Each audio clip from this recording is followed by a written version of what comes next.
అమరావతిలో బలవంతంగా రైతుల దగ్గర భూసేకరణ జరుగుతుంది. ఇది రైతులకి అన్యాయం చేయటమే. ఏదైనా కానీ రైతులకి నచ్చజెప్పి వాళ్ళకి పూర్తి స్థాయిలో ఒప్పించి భూములు తీసుకోవడం వేరు, బలవంతంగా వాళ్ళని బెదిరించి వాళ్ళని భయపెట్టి భూములు లాక్కోవడం వేరు. ఒక మహిళ ఈరోజు కన్నీళ్ళు పెట్టినంత పనిచేసింది. నిజంగా అమరావతి ప్రాంతానికి చంద్రబాబు నాయుడు గారు చేస్తున్న ద్రోహం ఏంటంటే, అక్కడ ఉన్న ప్రజల్ని ఒప్పించి అమరావతి కడితే బాగుండు. అక్కడ ఉన్న వాళ్ళని భయపెట్టి బెదిరించి అమరావతి నేను కడతాను 5 అని చెప్పి చంద్రబాబు నాయుడు గారు అరాచకం సృష్టిస్తూ ఉన్నారు. ఎంతమంది అధికారులు పెట్టి భయపెట్టి వాళ్ళ దగ్గర నుంచి భూములు లాక్కొని రైతుల దగ్గరికి, రైతులకి ఏం చేయాలనుకుంటున్నారు చంద్రబాబు నాయుడు గారు? మీరు రైతులకు అన్యాయం చేయాలని కదా. ఒక మహిళ ఈరోజు మాట్లాడినటువంటి మాటలు వింటే నిజంగా బాధ కలిగించినాయి. ఆ మాటలు ఒకసారి మీరు కూడా వినండి, మీకే అనిపిస్తుంది ఏంటబ్బా చంద్రబాబు నాయుడు గారు ఇంత అరాచకం సృష్టిస్తున్నారా ఇదని. వాళ్ళ పొలాల్లో అక్రమంగా రోడ్డు పోయేస్తున్నారు, మనతో రైతులు చంద్రబాబు దగ్గర మాట్లాడటానికి మమ్మల్ని రానివ్వలేదు. ఇప్పుడు మమ్మల్ని కట్టి పడేసి మమ్మల్ని ఈ రకంగా మా రోడ్లు వేసుకుంటున్నారు. మా పొలాలు మేము ఆడోళ్ళు అని మమ్మల్ని ఈ రకంగా చేస్తున్నారు. మాకు మగోళ్ళు ఎవరు లేరు, ఆడోళ్ళు అని ఈ రకంగా చేస్తున్నారు మమ్మల్ని. మా పిల్లల్ని అక్కడ కట్టి పడేశారు. మమ్మల్ని పొద్దు నుంచి ఇలా అరాచకం చేస్తారు పోలీసులు. మేము జగన్ దగ్గరికి వెళ్తే మాకు న్యాయం జరిగేది. మేము చంద్రబాబు నమ్ముకున్నందుకు మాకు జరిగింది. మమ్మల్ని ఇలా చంపేసి పడేశారు. మమ్మల్ని చంపేయమనండి, మమ్మల్ని చంద్రబాబు చెప్పండి, మమ్మల్ని చంపేయమని చెప్పండి. మా పొద్దు నుంచి మంచినీళ్ళు ఇలా ఇది చేస్తున్నారు మమ్మల్ని అందరూ ఇలాగా. చంద్రబాబు నాయుడు గారు నిజంగా ఆ మహిళ రైతు బాధపడుతున్న విధానం మీకు కనపడలేదా? సరే, మీరు ఇప్పుడు దాకా దాదాపు 33,000 ఎకరాలు భూసేకరణ చేశానని చెప్పారు. తర్వాత సెకండ్ ఫేజ్కి వెళ్తూ ఉన్నారు, అది ఇది అందరూ చూసింది. ఈ 33,000 మంది దగ్గర ఏదైతే 33,000 ఎకరాలు రైతుల దగ్గర తీసుకున్న భూమికి మీరు న్యాయం చేశారా? తిరిగి రిటర్నబుల్ ఫ్లాట్స్ అందరికి ఇచ్చారా? ఇవ్వాల. పోనీ సిఆర్డీఏ కార్యాలయానికి ఈ రైతులందరూ వెళ్తే వాళ్ళకి సరైన సమాధానం చెప్తూ గౌరవం ఏమైనా దొరుకుతుందా? అది లేదు. మీ మీడియానే డిబేట్లు పెట్టి మరి చెప్పింది.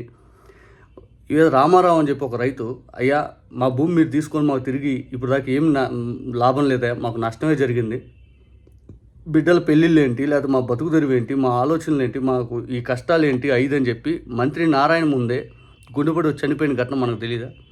అమరావతి గురించి బయట ప్రపంచానికి తెలియకూడదని చెప్పి వైఎస్ఆర్ కాంగ్రెస్ పార్టీ నాయకులు అక్కడ రైతులు మద్దతుగా అసలు ఏం జరిగిందని తెలుసుకోవడానికి వెళ్తే వాళ్ళపైన దాడులు చేపిస్తారు. అమరావతి ప్రాంతం అనేది పూర్తి స్థాయిలో అక్కడ ఏం జరుగుతుందో ప్రపంచానికి తెలియనికూడదని చెప్పి జోన్లు వైజ్ డివిజన్ చేసేసి ఆ జోన్లు వైజ్ మీరు విపరీతమైన సెక్యూరిటీ పెట్టుకుంటా ఉన్నారు.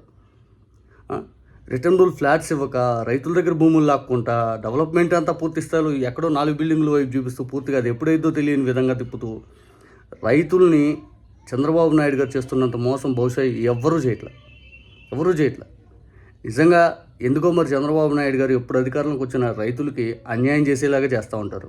రైతులకి న్యాయం చేయాలని చంద్రబాబు నాయుడు గారు ఏ క్వశ్చనో చూడరు. ఏదైతే ఎన్టీ రామారావు గారు 50 రూపాయల హార్స్ పవర్ అయితే చంద్రబాబు నాయుడు గారు విపరీతంగా రేట్లు పెంచేసి ఆ మోటార్లు తెచ్చిపోయేవాళ్ళు. పొలాల దగ్గర మోటార్ కరెంట్ బిల్లు కట్టలేదు, ఆ రైతులను వేధింపులకు గురి చేసేవాళ్ళు. ఆ పంట చేతికి వచ్చేటప్పుడు కూడా ఎండిపోయేది. రైతుల ఆత్మహత్యలు చంద్రబాబు నాయుడు గారు హయాంలోనే ఎక్కువ జరిగినాయి. తర్వాత చంద్రబాబు నాయుడు గారు ఫ్రీ విద్యుత్ అనేది ఇవ్వలేకపోయారు, రాజశేఖర రెడ్డి గారు ఇచ్చారు. ఇప్పుడు రాష్ట్రంలో రైతులకు పొగాకు రైతులకు కానీ, లేకపోతే పత్తి రైతులకు కానీ, లేకపోతే ధాన్యం రైతులకు కానీ, లేకపోతే ఏ ఒక్క పంటకు కూడా గిట్టుబాటు ధర లేరు. చంద్రబాబు నాయుడు గారు ఏమో అంతా బాగుంది, యూరియా అద్భుతంగా దొరికింది, అసలు సూపర్ బంపర్ 5 అంటారు. 7 వచ్చేళ్ళకి ఏమీ ఉండదు. చంద్రబాబు నాయుడు గారు మీరు అమరావతి అప్పులు తెచ్చి విపరీతంగా ఎస్ఎఫ్టీ ఢిల్లీలో, చెన్నైలో, బెంగళూరులో లేనంత విపరీతంగా కడుతూ అక్కడ అవినీతి జరుగుతుంది అని ప్రపంచం మొత్తం అర్థమవుతుంది. ఇంకా కూడా మీరు ఏదో చేసేస్తాను భూములు ఇవ్వండి, రైతుల్ని బలవంతంగా లాక్కోవడం కరెక్ట్ కాదు. చేతనైతే ఒప్పించండి, వాళ్ళతో మీటింగ్లు ఏర్పాటు చేయండి, అసలు ఏందని వాళ్ళ పరిష్కార మార్గం చూపించండి. నొప్పించి తీసుకొని వాళ్ళ భూముల్లో కడితే ఆ కన్నీటితోటి, ఆ రైతుల కన్నీరుతోటి రాష్ట్ర ప్రభుత్వం లేదా రాష్ట్రం ప్రజలు నిజంగా సుభిక్షంగా ఉంటారని మీరు అనుకుంటున్నారా? రైతు కన్నీరు గారకూడదు. దయచేసి నిజంగా రైతుల్ని బాధ పెట్టవద్దు.